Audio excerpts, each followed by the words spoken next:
राष्ट्रीय उपाध्यक्ष चौधरी कुशवाहा के नेतृत्व में कश्मीर के पुलवामा जिले में पहुंच चुका है। आज उनसे बात करते हैं कि किसानों की क्या क्या समस्याएं हैं। जी तर जी, आपका प्रतिनिधिमंडल कश्मीर के पुलवामा जिले में पहुंच चुका है, तो किस स्थान पर हो आप? हम आज उस स्थान पे हैं श्रीनगर से 18 किलोमीटर पहले, गालंदर पंपोर गांव है ये, डिस्ट्रिक्ट पुलवामा में। वहाँ यहाँ जो है जाफरान की खेती होती है। हमारे साथ गांव के आसपास के किसान हैं जो जाफरान की खेती करते हैं। हम उनसे जानने की कोशिश कर रहे हैं कि जाफरान की खेती में किसान को क्या फ़ायदा होता है, क्या नुकसान होता है। हम उन्हीं की आवाज़ में उन्हीं की पीड़ा हम सुनना चाहेंगे और इस बात को हम यहाँ से लेके इनकी इस पीड़ा को सुन के क्या होना चाहिए, क्या मकसद है, तो हम अपने हाई कमान से बात करेंगे कि वो सरकार से बात करें और यहाँ के किसानों की आवाज़ को बुलंद करें और सरकार से बैठ के दो टूक बात करें कि किसान के साथ हम अन्याय नहीं होने देंगे, किसान की लड़ाई लड़ी जाएगी। तो आइए अब हम बात करते हैं। हमारे साथ यहाँ से किसान के, आपका शुभ नाम? गुलाम हसन जनाब। तो कहाँ के रहने वाले हो सर? मैं सर यही गालंदर का, कश्मीर गालंदर के रहने वाले कश्मीर हो। गालंदर। अच्छा, किसानों की क्या समस्या है यहाँ पर? समस्याएं बहुत है। ज़ाफ़रान के बारे में समस्याएं बहुत हैं। पहले तो ये 2010 से जुलाई से आगे बारिश नहीं होती, 2014 से आज तक जुलाई के आगे बारिश नहीं होती, जबकि अगस्त सितंबर में इसको बारिश की ज़रूरत होती है। वो एक नेचुरल सिस्टम है, उसको क्या करेंगे। फिर भी मनमोहन सिंह जी ने 2010 में करीबन 4.25 अरब रुपया रखा था इसको आबपाशी देने के लिए, जाफरान खेती के लिए, ज़ाफ़रान की खेती। इसको आबपाशी की ज़रूरत होती है अगस्त में, सितंबर में। वो नाकाम हुआ है। कई ट्यूबवेल 5-6 मैंने देखे हैं इधर, लेकिन वो सिस्टम ना पाइप लगाए, कहीं नहीं लगे हैं। तो सिस्टम ही ऐसा ठप बैठा हुआ है आज तक। अच्छा, मैं आपसे आपकी बात रोक के मैं आपसे ये पूछना चाहूँगा कि इस जाफरान की खेती से यहाँ हमारे कितने गांव जुड़े हुए हैं? इसमें तो तहसील में लगभग 100 सैकड़ों में से एक तहसील पापोर जो है ना, पापोर तहसील में जितने भी हैं, गाँव हैं, तहसील पापोर में बिल्कुल जितने भी गांव हैं वो जाफरान की खेती से जुड़े हुए हैं। सब ज़ाफ़रान से जुड़े हैं। अच्छा, किसान बता रहे हैं कि यहाँ चूहे से प्रकोप है यहाँ पर, कि चूहे से खेती को नुकसान वो क्या जा दूसरा रहा है। मामला है, वो बताएगा ये लड़का। मेरा मतलब है कि ज़ाफ़रान को कैसे दचका लगा पहले।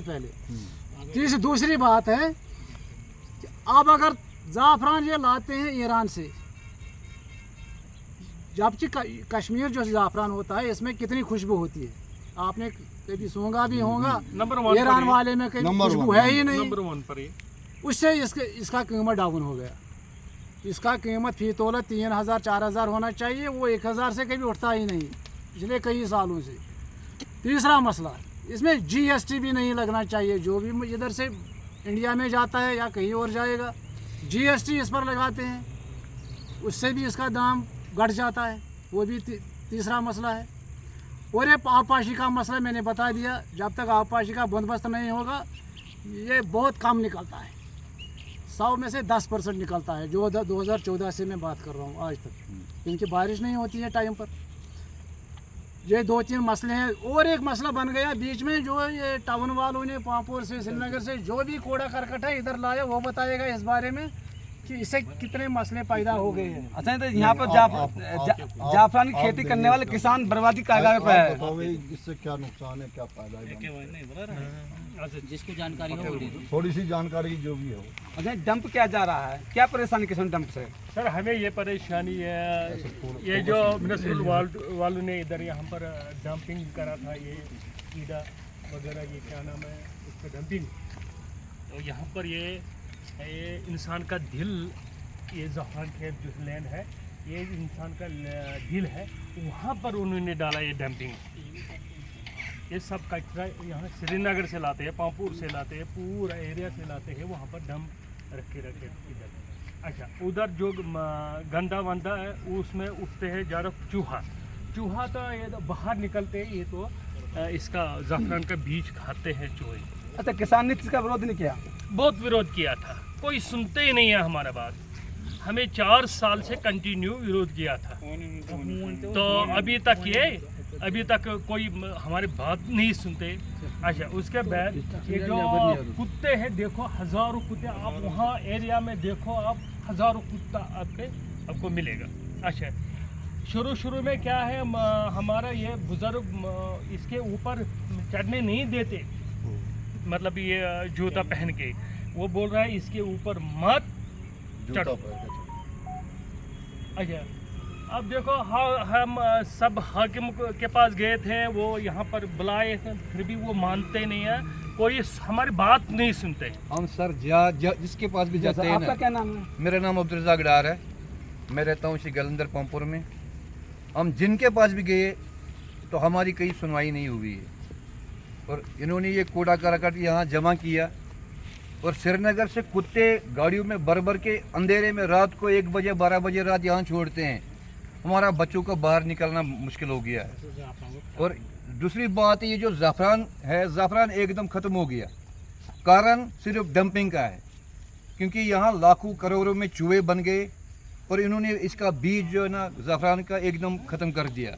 अब समझो कि किसानों ने अब खेती करना ही छोड़ दिया, क्योंकि जब निकलता नहीं, जितना इसमें खर्चा आता उससे आधा भी हमें वापस आता ही नहीं है। खर्चा कितना आता है? अरे इसमें आप देख सकते हैं, खर्चे देखो, खुदाई के लिए हम अगर अभी ये खुदाई करें, 5% कम से कम 700-800 रुपये एक मजदूर लेता है दिन का, और आप समझो दिन में हम 10 मजदूर लाएंगे तो कम से कम 2 हफ्ते 3 हफ्ते लगते हैं इसको खुदाई में। आप खुद हिसाब लगाओ, कम से कम 1-1.5 लाख रुपए इसको खर्चा आता खुदाई का, और फिर खाद डालने पड़ते, बाकी दवाई डालने पड़ते। लेकिन जब हम देखते तो इसमें कुछ निकलते नहीं है। कारण यही है क्योंकि हमारा जो खेती का जो बीज है, खासकर इसमें बीज तो एकदम खत्म हो गया चूहों के कारण। चूहों के कारण। और हम जब